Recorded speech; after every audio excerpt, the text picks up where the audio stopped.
What's up again, guys? Yeah, it's me, your friendly neighborhood Dovahkiin, and welcome back to Let's Play Wasteland 3. And before we begin, be sure to hit on the subscribe button for more great videos.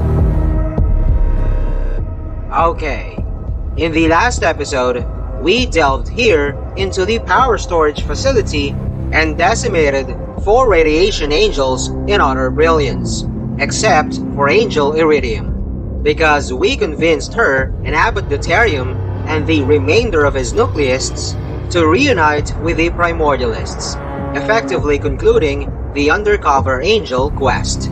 And we did that by sacrificing one of our own, Melvin, a custom ranger that I created specifically for that purpose. And now, he's a feral protogel pet with a baptismal name of Pustule.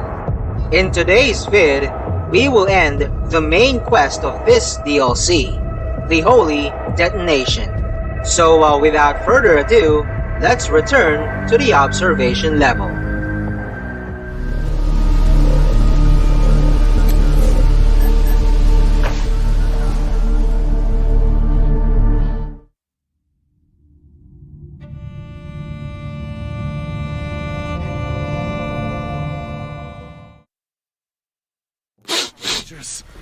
I am in awe of your sacrifice.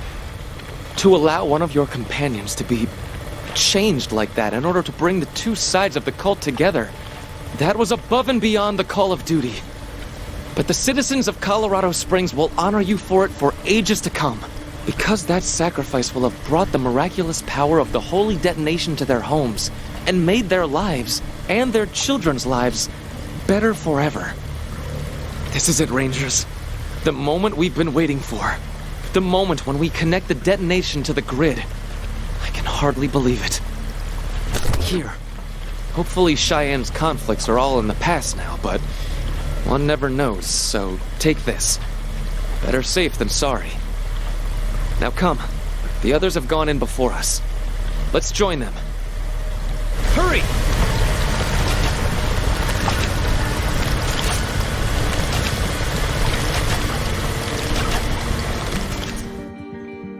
By the way, this is the song of this DLC's launch trailer, Power in the Blood, by Beth Hart. But I'm not sure if it is indeed the theme, because I haven't heard it ever being played in the game. Anyway, if you haven't noticed, because of that sacrifice that Theo just mentioned, my squad isn't complete. So before we meet him and the others in the Holy Detonation Chamber, we're gonna quickly go back to Ranger HQ to fetch Raven, my SMG spec, who by the way will play a key role later. Alright, we're ready.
The recipes of the advanced hazmat armor set. Quite useless if you ask me.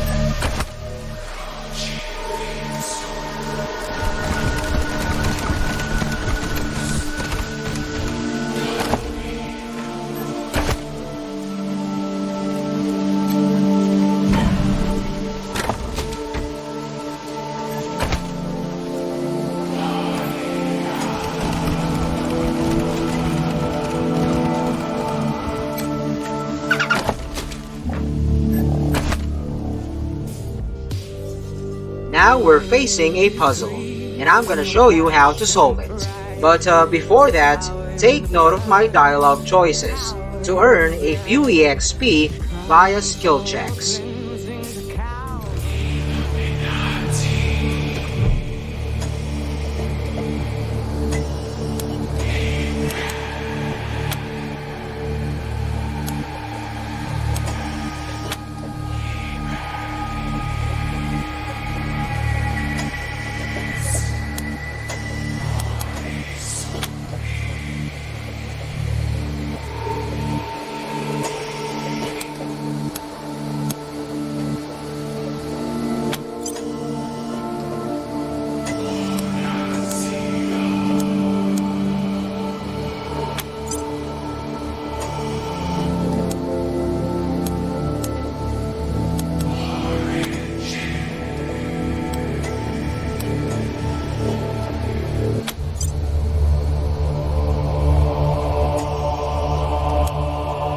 Okay, here's the sequence.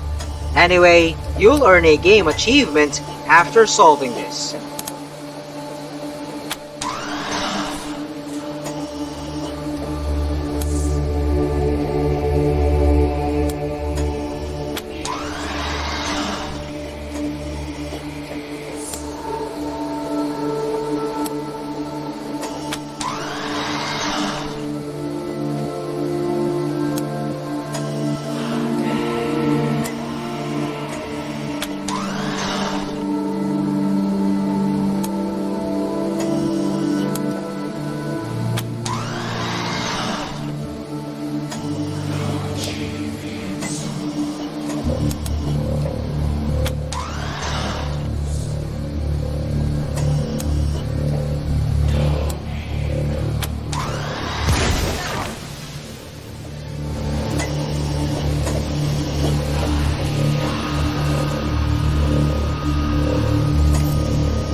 There they are!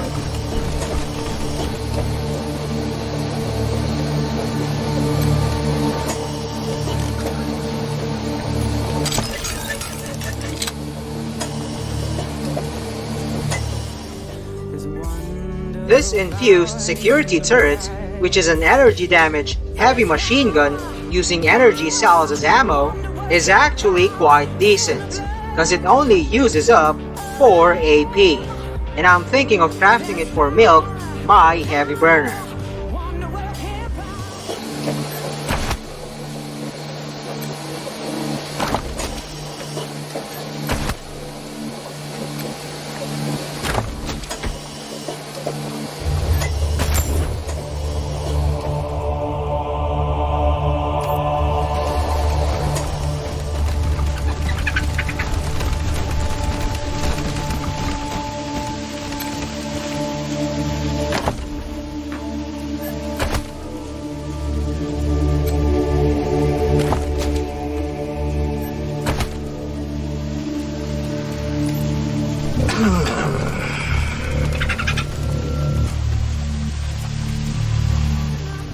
Now, if you observe the layout of this map, which kinda looks like an arena, it's obvious that something bad is gonna go down.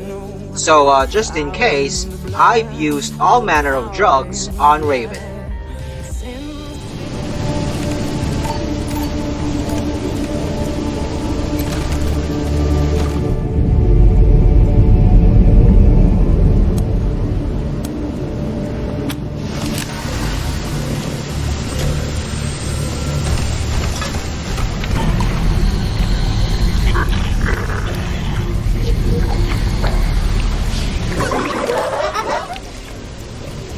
Greetings, Rangers! The Proteus says they're overjoyed you were able to convince Deuterium to reunite with us.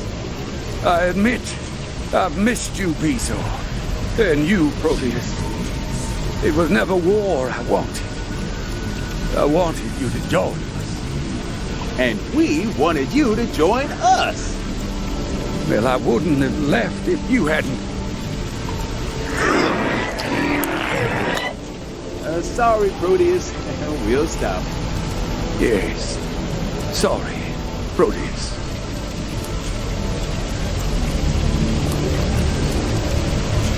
If that's what the Proteus wishes. Yes, the Proteus has been heartened by their dealings with you and Theo Curie, and feels more contact with the outside world would be beneficial to the Church. They are happy to allow you to siphon some power from the holy detonation for Colorado Springs, and would welcome visits from other scientific... No! This is not how we said we would share the glow of the holy detonation! We said we were going to free it from its shackles and let it blossom! We said we were going to spread its glow from here to Kansas and beyond! Sister Paula, please, calm down. You... Don't tell me what to do, you glad-handing fraud! You've broken your promises to the holy detonation! You all have! But I will set it free! Proteus! Absorb me! Absorb my rage! Fight for the holy detonation! Fight!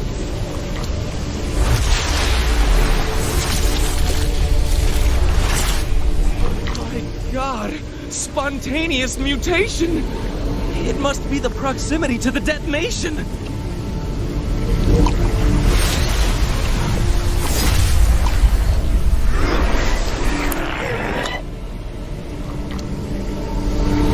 The Proteus absorbed her! It's getting larger!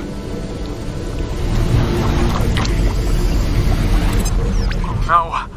The Proteus has gone mad with rage! And you are their target, Rangers! Until they're killed, you'll never be able to adjust the detonation's power output. But killing them won't be easy, for if the toughness of the tumor colonies is any indication, their body will be so robust, mere guns and explosives won't hurt them. See the heat sink reservoir over there? The base documentation says the canisters that lower its temperature contain pressurized cryofluid. If you raised them, then lured the Proteus near them and blew them up, the blasts might damage it. I believe the computers here on the central platform raised them. In a movie I saw once, they killed an amorphous blob by freezing and shattering it. Here, the cryofluid would freeze the Proteus. The canister shrapnel would shatter it. And if I remember the documentation correctly, more canisters are on standby to replace any broken ones. It would just take some time to refill them. I certainly hope so, or we're all doomed. Alright, what did I say? Now we're in for a showdown. And not just any fight, but the final boss of the CHD expansion. A rabid and massive form of the Proteus. And as you saw, it turns out the Sister Polyp was the real villain all along. Cause her fusion with the normally reasonable and generous Proteus turned it into that mindless mess. Anyway, as Theo described it, obviously, this is another one of those stupidly fucking hard, objective-based encounters that I've been ranting about in this DLC. And, adding to my misery, to remind you again, this is Supreme Jerk Mode, the hardest difficulty. But since episode 11, my squad never got damaged in combat. However, this is one of those imperfectible battles. There was one of these as well back in Steeltown, wherein getting damaged was part of the script. And although there are 6 objective-based encounters here in the CHD, this one included, I've managed to cheese, avoid, and even perfect a few of them. Except back in episode 41 at the research level. Cause in the end, an explosion damages your entire squad anyway. And like the other 2 imperfectible fights, I'm not gonna count this in my perfect record. But the best I can do here is to isolate all the damage into only one of my rangers. The rest of the team will come out unscathed, not to mention a zero-death victory. Therefore, since Raven, my SMG spec, as I showed earlier, is in the brink of a drug OD, she will play that role. And not only as bait, but also the destroyer of the coolant tanks to hurt the Proteus. This strategy, however, of using one of us as bait is nothing special. In fact, most players would go for the same strat in this situation. However, let me give you a few tips to elevate this tactic to the next level. First, the central platform can be accessed by the unending stream of enemies via the 4 staircases. To block them completely, I will deploy turrets, 2 on each staircase. Next, each cluster of coolant tanks has 3.6k HP, and you can actually raise them all on your first turn. You don't have to wait for the Proteus. Next, the amount of damage dealt to the Proteus by exploding the tanks depend on how much of its body is inside the explosion range. If the Proteus is fully within the AoE of the exploding tanks, it will receive more than 25% of its HP in damage. Otherwise, let's say only its head and a small part of its torso is within the AoE, then obviously it will take lesser damage. Therefore, if done correctly, it only takes 4 explosions to kill it. Next tip. The explosions are cryo in nature. Thus, besides inflicting cold damage, they will also apply the frozen debuff. So, to remove frozen, Raven, my designated bait, is also packing some chemical neutralizers that we got from Steel Town. But any other item with the same effect will do. By the way, the liquid times AP bonus is still not enough, so she's gonna use a combat stim on her first turn as well. And lastly, don't put any of your other rangers on the edges of the platform, cause instead of your bait, the Proteus will be lured onto that ranger, stopping, or even worse, diverting it away from the next coolant tanks. Okay, let's finally do this.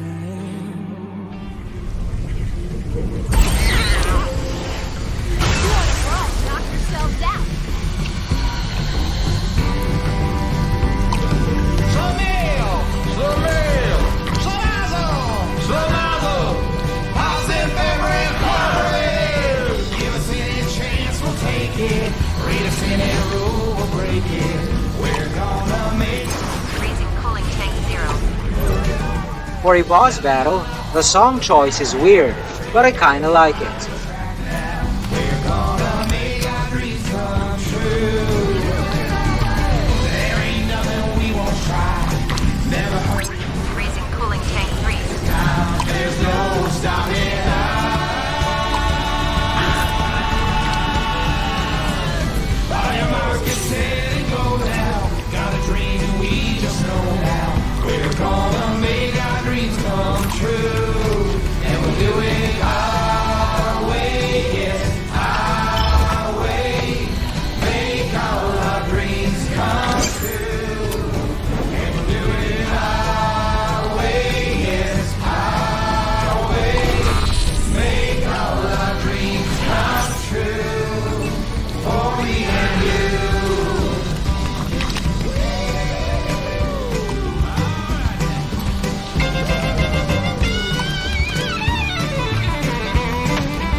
Don't fret, nothing wrong with the audio and video, just the VR headset. Raising cooling tank 1.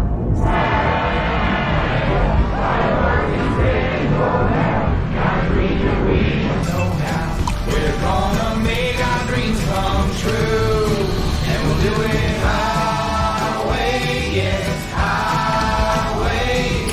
Make all our dreams come true, and we'll do it our way, yes, our way. Make all our dreams come true, for me and you.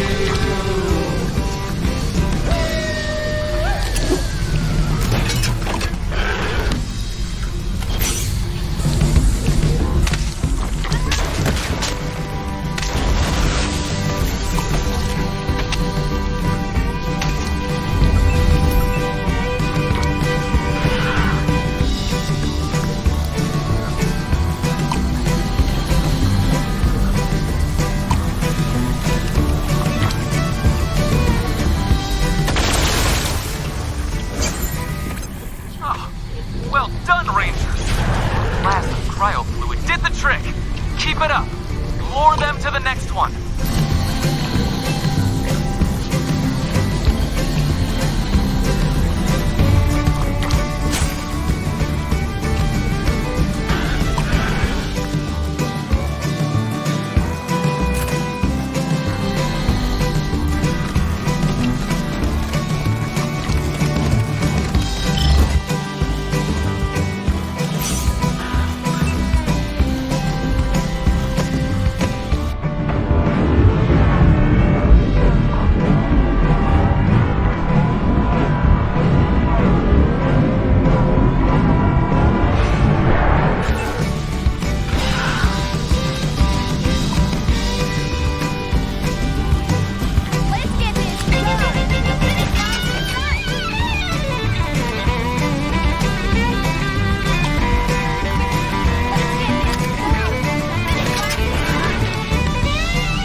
Oh dear.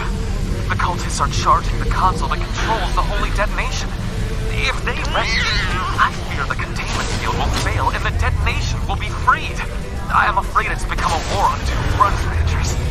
Not only must you keep luring the Proteus to its icy doom, you'll have to stop those lunatics from unleashing a nuclear explosion. The only gleam of hope I can see is the possibility that cultists might lose heart when the Proteus dies, and be too grief-stricken to continue. Good luck, Rangers. The fate of ourselves and our world is in your hands. No pressure, though. And we'll do it our way, yes, our way. Make all our dreams come true. And we'll do it our way, yes, our way. Make all our dreams come true. For me and you. Commencing recharge of coolant tank 1.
coolant tank 2.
stopped them.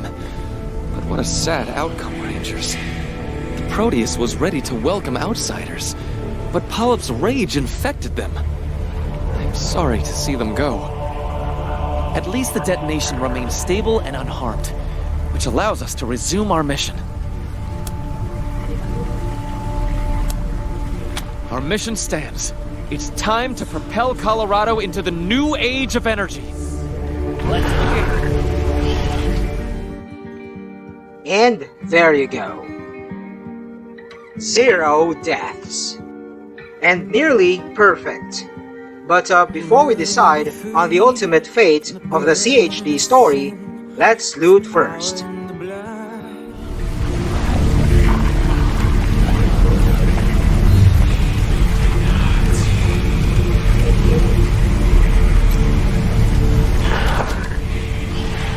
Nice, the helmet of the Proteus.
That code is in the documentation I gave you. Right? There. Also, here are the instructions for adjusting the detonation's time dilation field, which will also adjust its energy output. Excellent! Access granted. Now, you will see you have a range of parameters you can set, including some you shouldn't even consider. For example, shutting down the time dilation field completely. That would quite literally be the end of us. But increasing the passage of time by even the tiniest amount should be enough to give Colorado Springs all the power it needs, while at the same time not compromising the safety of the inhabitants of Cheyenne, or any more than it already is.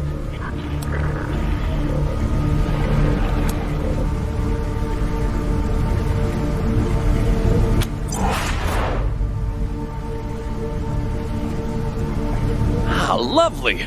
That will be more than enough power for Colorado Springs. And to think, all it took was the nudging of a dial.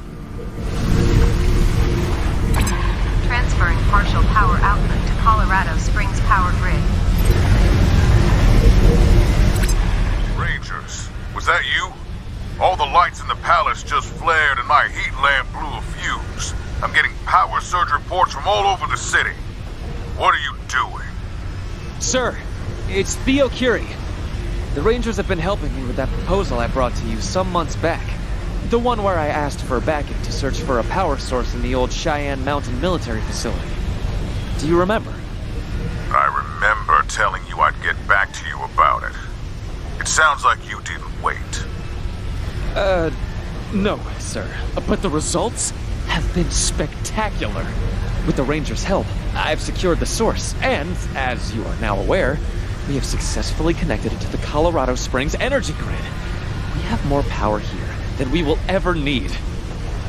Well, that sounds like good news, but I'd like a second opinion. Rangers, what do you think of this power source? Is it all that Theo Curie says it is?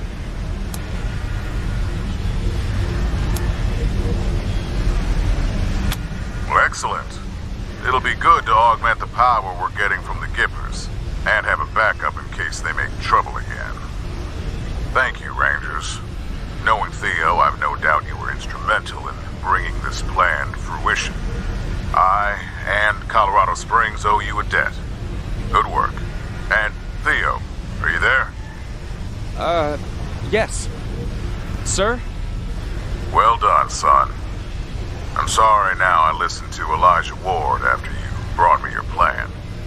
I should have trusted you. If you have funds on you, pay the Rangers for their help. I'll reimburse you when I give you your reward. Yes, sir. Happy to. Good job to all of you. You can and out.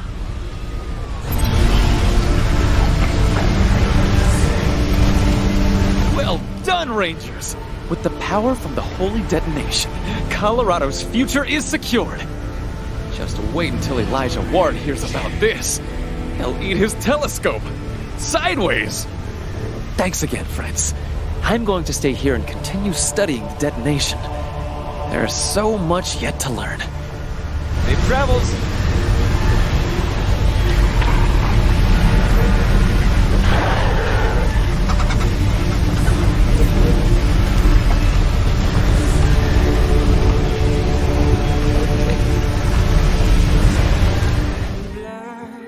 And that, my friends, was the best ending of the Cult of the Holy Detonation. And these are the two most significant achievements that I got: Kumbaya and Lightning in a Bottle. For the rarer Kumbaya trophy, I chose to free Father Bezor in the security level. Then in the power storage facility, I sacrificed a custom ranger to convince Abbot Deuterium to reunite with the Primordialists. The real benefit of this ending is that all Cheyenne Mountain inhabitants will remain as our allies, thus preserving the merchants, especially Sick Rick, who's the only one in the game who sells crystal shards. By the way, after the ending, he moved near the entrance of the observation level and restocked his merch. Fortunately, I bought all of his shards before the final chapter, so if I ever need more, he has new stock to sell. Anyhow, as per the other possible choices, if you killed Bezor in his cell as per Sister Polyp's request, things would have been different. I'm not exactly sure how, but certainly you fucked it up. Same as choosing not to sacrifice a ranger and attack Deuterium instead. Also, if in the end, you chose to shut down the Holy Detonation as per Elijah Ward's counteroffer, all the inhabitants here will die. And obviously, no alternative source of power for Colorado. And speaking of Elijah, on my way out of this place, after choosing to side with Theo Curie that is, he will radio you about his disappointment. But don't worry, cause that will not affect your rep with 100 families. Now on the matter of power. Providing a source of power to Colorado affects the outcome of the base game. So if you screwed up with the Zealot quest involving Valor Buchanan and the oil-producing Gippers, the CHD expansion gives you a chance to fix that. On the contrary, I was able to restore the oil supply by kidnapping the Reagan AI of the Gippers. So along with the Holy Detonation, Colorado has more than enough power to last for ages. Anyway, don't forget to physically report to the Patriarch because he will reward you on your efforts. Nothing much, just mediocre stuff and a few bucks, but still nice nonetheless. Alright, since I'm done with both DLCs, we're gonna be back to the base game and tackle the remaining quest lines of the Patriarch's children, Victory at Aspen and Liberty in Yuma County. So stay tuned in for the next episode. And that is all there is for now. Thanks for watching. Also check out other videos from Sabbath Man Philippines and don't forget to subscribe. See ya on my next vid. Peace out, y'all.